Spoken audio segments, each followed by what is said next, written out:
ഇതാണ് one pan chocolate cake. ഇതിൻ്റെ taste ഒരു രക്ഷയില്ലാത്ത ടേസ്റ്റാണ്. ഈ ഒരു മിൽക്ക് തന്നെയാണ് ഇതിനെ കൂടുതൽ ടേസ്റ്റി ആക്കുന്നത്. ഈ ഒരു കേക്കിൻ്റെ ടേസ്റ്റ് കഴിച്ച് തന്നെ മനസ്സിലാക്കണം. വളരെ ഈസി ആയി സിമ്പിൾ മെത്തേഡിലാണ് ഈ ഒരു കേക്ക് റെഡിയാക്കുന്നത്.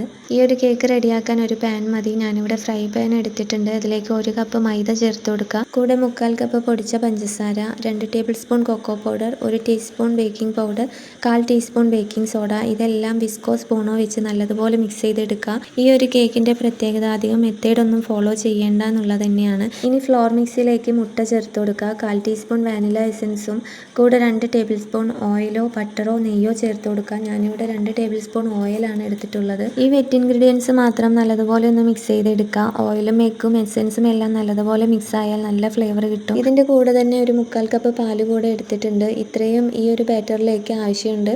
കുറേശ്ശെ ഒഴിച്ചു കൊടുത്ത് കട്ടകളൊന്നും ഇല്ലാതെ മിക്സ് ചെയ്തെടുത്താൽ നമ്മുടെ ബാറ്റർ ഇവിടെ റെഡിയായി.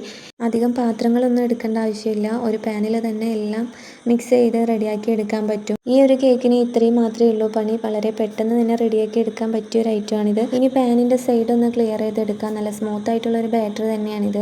ഇനി ജസ്റ്റ് ഒന്ന് തട്ടിക്കൊടുത്ത് നേരെ ബേക്ക് ചെയ്യാനായിട്ട് വെക്കാം. ഇതുപോലൊരു ദോശക്കല്ല് 2 മിനിറ്റ് മുമ്പ് ചൂടാവാനായിട്ട് വെച്ചിരുന്നു. അതിന് മുകളിലേക്ക് ഈ പാൻ വെച്ച് കൊടുക്കാം.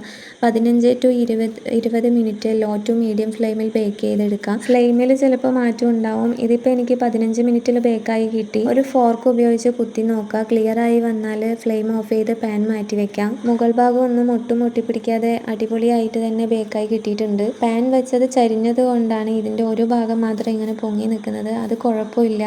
ഇനി ഫോർക്ക് ഉപയോഗിച്ച് കുത്തി കൊടുക്കാം. മിൽക്ക് പെട്ടെന്ന് അബ്സോർവ് ആവാൻ വേണ്ടിയിട്ടാണ് ഇതുപോലെ ചെയ്യുന്നത്. ഇതിൻ്റെ മിൽക്ക് റെഡിയാക്കുന്ന വീഡിയോ ഞാൻ എടുത്തിട്ടില്ല. വളരെ സിമ്പിളായിട്ട് തന്നെ ഇത് റെഡിയാക്കി എടുക്കാം. 1/4 കപ്പ് പാലിലേക്ക് 2 ടേബിൾ സ്പൂൺ കൊക്കോ പൗഡറും 4 ടേബിൾ സ്പൂൺ ഷുഗറും ചേർത്ത് നല്ലതുപോലെ തിളപ്പിച്ചെടുത്താൽ മതി. ഇത്രയേ ഉള്ളൂ. നല്ലൊരു ഹോട്ട് ചോക്ലേറ്റിൻ്റെ ടേസ്റ്റൊക്കെ ആയിരിക്കും അതിന് കിട്ടുക. ഈ ഒരു മിൽക്ക് മുഴുവനായും ചേർത്ത് കൊടുക്കാൻ ഞാൻ കുറച്ച് മാറ്റി വെച്ചിട്ടുണ്ട് ലാസ്റ്റ് ഒഴിച്ചു കൊടുക്കാനായിട്ട്. ഈ ഒരു മിൽക്കിൽ വാനില എസൻസോ ഏലക്കാപ്പൊടിയോ ചേർത്ത് കൊടുക്കാം. ഞാനിവിടെ ഏലക്കാപ്പൊടി ചേർത്തിട്ടുണ്ട്. എല്ലാം കൂടെ മിക്സ് ചെയ്തെടുത്താൽ ഇത്രയും മോയിസ്റ്റ് ആയിട്ടുള്ള കേക്ക് കിട്ടുമെന്ന് ഞാൻ വിചാരിച്ചതേ അല്ല. ഒരു കേക്ക് കഴിക്കാൻ തോന്നുമ്പോൾ പെട്ടെന്ന് തന്നെ ചെയ്തെടുക്കാൻ പറ്റിയ ഒരു ഐറ്റം തന്നെയാണിത്. കട്ട് ചെയ്യുമ്പോൾ തന്നെ മനസ്സിലാവുന്നുണ്ട് ഇത് ഭയങ്കര മോയിസ്റ്റ് ആയിട്ടുള്ള കേക്കാണെന്ന്. ഇതിൻ്റെ സ്മെല്ലും ഒരു രക്ഷയില്ല.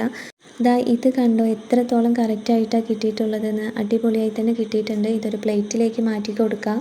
നേരത്തെ മാറ്റി വെച്ച ചോക്ലേറ്റ് മിൽക്ക് ഒഴിച്ചു കൊടുത്തിട്ടുണ്ട്. ഇതിൻ്റെ ഓരോ ബൈറ്റിൽ തന്നെ നമുക്ക് ഇത് കംപ്ലീറ്റ് ആയിട്ട് കഴിച്ചു തീർക്കാൻ തോന്നും. ചോക്ലേറ്റിൻ്റെ ഫ്ലേവറും ഹോട്ട് മിൽക്കിൻ്റെ ടേസ്റ്റും ഒക്കെ കൂടി ഒന്നിച്ചുള്ളൊരു ടേസ്റ്റാണിത്. വായിൽ അലിഞ്ഞു പോകുന്ന അത്രയും മോയിസ്റ്റ് ആയിട്ടുള്ള കേക്കാണ്. നിങ്ങൾ ഒരു തവണയെങ്കിലും ട്രൈ ചെയ്ത് നോക്കുക. ട്രൈ ചെയ്താൽ വീണ്ടും ട്രൈ ചെയ്യാം. അത് ഉറപ്പ് തന്നെയാണ്. ട്രൈ ചെയ്താൽ ഫീഡ്ബാക്ക് പറയാം. ഈ ഒരു പീസ് കംപ്ലീറ്റ് ആയിട്ട് ഞാൻ തന്നെയാണ് കഴിച്ചത്. എനിക്ക് ഒരുപാട് ഇഷ്ടമായി. കുട്ടികൾക്കും ഒരുപാട് ഇഷ്ടമാവും. ചോക്ലേറ്റ് ലവേഴ്സിന് തീർച്ചയായിട്ടും ഇഷ്ടമാവും. അപ്പോൾ വീഡിയോ ഇഷ്ടമായാൽ ലൈക്ക് ചെയ്യാനും കമൻറ്റ് ചെയ്യാനും ഷെയർ ചെയ്യാനും ഒന്നും മറന്നു പോകരുത്. സബ്സ്ക്രൈബ് ചെയ്യാത്തവരാണെന്നുണ്ടെങ്കിൽ പ്ലീസ് ഒന്ന് സബ്സ്ക്രൈബ് ചെയ്തുകൂടെ സപ്പോർട്ട് ചെയ്യുക. പിന്നെ പ്രീവിയസ് വീഡിയോസൊക്കെ ഒന്ന് കണ്ടു നോക്കുക. തീർച്ചയായിട്ടും ഇഷ്ടമാവും. അപ്പോൾ നെക്സ്റ്റ് നല്ലൊരു അടിപൊളി വീഡിയോ ആയിട്ട് വരാം. Okay, by.